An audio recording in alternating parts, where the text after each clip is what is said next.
নমস্কার সম্মানিত দর্শকবৃন্দ, রাজ্যের পঞ্চায়েতে যে কর্মী নিয়োগের বিজ্ঞপ্তি প্রকাশিত হয়েছে 19টি পোস্টে আপনারা এখানে আবেদন করতে পারবেন। তো এখানে অনলাইনে ফর্ম ফিল আপ শুরু হয়নি, শুধুমাত্র রেজিস্ট্রেশনটি শুরু হয়েছে। তো এই রেজিস্ট্রেশনটি বেশ কয়েকদিন থেকে চলছে, অনলাইনে ফর্ম ফিল আপটা এখনও শুরু হচ্ছে না। তো এই অনলাইনে ফর্ম ফিল আপটি কবে থেকে শুরু হবে আমি আজকের এই ভিডিওতে আপনাদেরকে জানাবো। আর এই ফর্ম ফিল আপটি আপনারা অবশ্যই করবেন সকলেই, একাধিক পোস্টে আপনারা এখানে আবেদন করতে পারবেন। তো চলুন জেনে নেওয়া যাক যে অনলাইনে ফর্ম ফিল আপ কবে থেকে শুরু হবে। ভিডিওটি ভালো লাগলে লাইক করবেন, চ্যানেলটি সাবস্ক্রাইব করে বেল আইকন অল প্রেস করে রাখবেন। রাজ্যের পঞ্চায়েতে ত্রিস্তরে 6,500-এর বেশি কর্মী নিয়োগের বিজ্ঞপ্তি প্রকাশ করেছে নবান্ন। রাজ্যের ত্রিস্তর পঞ্চায়েতে প্রচুর কর্মী নিয়োগের কথা আগেই জানানো হয়েছিল। এই ব্যাপারে বিজ্ঞপ্তি প্রকাশ করেছে নবান্ন। নতুন কর্মী নিয়োগের বিষয়ে গত 11 জানুয়ারি মন্ত্রিসভার বৈঠকে সিদ্ধান্ত নিয়েছিলেন রাজ্য। সেই সিদ্ধান্ত মেনেই বিজ্ঞপ্তি জারি করা হয়েছে। বিজ্ঞপ্তি প্রকাশ পেলেও সংশ্লিষ্ট নিয়োগগুলির জন্য এখনও আবেদন প্রক্রিয়া শুরু হয়নি। এখন কেবল রেজিস্ট্রেশন প্রক্রিয়া শুরু হয়েছে। রাজ্য সরকারের পঞ্চায়েতের দপ্তরের একটি নির্দিষ্ট পোর্টালের মাধ্যমে আবেদনকারীরা রেজিস্ট্রেশন করতে পারবেন। তবে শূন্য পদের ভিত্তিতে অনলাইনে আবেদন কবে থেকে করা যাবে সেই বিষয়ে পোর্টালে নির্দিষ্ট করে কিছু বলা হয়নি। আশা করা হচ্ছে লোকসভা ভোটের প্রক্রিয়া সম্পূর্ণ হওয়ার পরে এই নিয়োগের আবেদন শুরু হবে।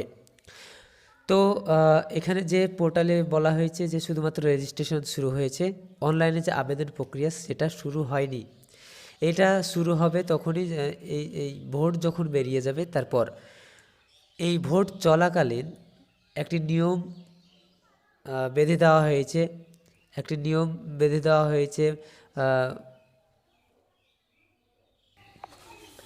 নিয়ম অনুযায়ী নির্বাচন চলাকালীন নতুন করে চাকরি পরীক্ষার আবেদন প্রক্রিয়া এবং নিয়োগ প্রক্রিয়া স্থগিত থাকে। জানা গেছে আবেদন প্রক্রিয়া শুরু করার আগে প্রতিটি জেলা থেকে শূন্যপদ অনুযায়ী আলাদাভাবে বিজ্ঞপ্তি প্রকাশ করা হবে। জেলাভিত্তিকভাবে শূন্যপদ অথবা নিয়োগ বিজ্ঞপ্তি প্রকাশ পাওয়ার পরেই অনলাইন পোর্টালে আবেদন করতে পারবেন চাকরি প্রার্থীরা।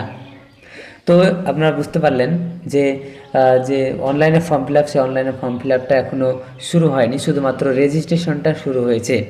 এই অনলাইনে ফর্ম ফিল আপ এখনও শুরু হয়নি, তার কারণ একটাই যে আগামী দিনে যে ভোট শুরু হবে সেই ভোটের আগে এবং ভোট চলাকালীন সময়ে কোনো রকম নিয়োগ প্রক্রিয়া চালানো যাবে না।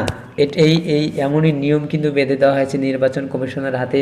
সেই নিয়ম চলেও গিয়েছে যে কী কী করতে পারবে সরকার, কী কী করতে পারবে না, যে নতুনভাবে কোনো প্রকল্পের টাকা তারা দিতে পারবে না, নতুনভাবে কোনো চাকরি নিয়োগ করা যাবে না, এ ধরনের অনেক নিয়ম বেঁধে দেওয়া হয়েছে। সেই নিয়ম নির্বাচন কমিশনের কাছে চলে গিয়েছে।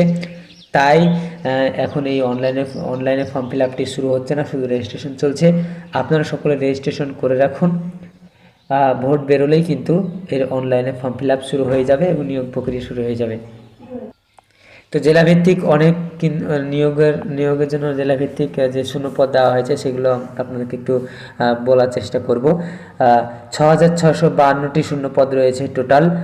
এবার আলিপুরদুয়ার 121টি, বাঁকুড়া 607টি, বীরভূম 144, কোচবিহার 194, দক্ষিণ দিনাজপুর 182, দার্জিলিং 366, হুগলি 601টি, হাওড়া 437, জলপাইগুড়ি 146টি শূন্যপদ এবং ঝাড়গ্রাম 222টি শূন্যপদ রয়েছে।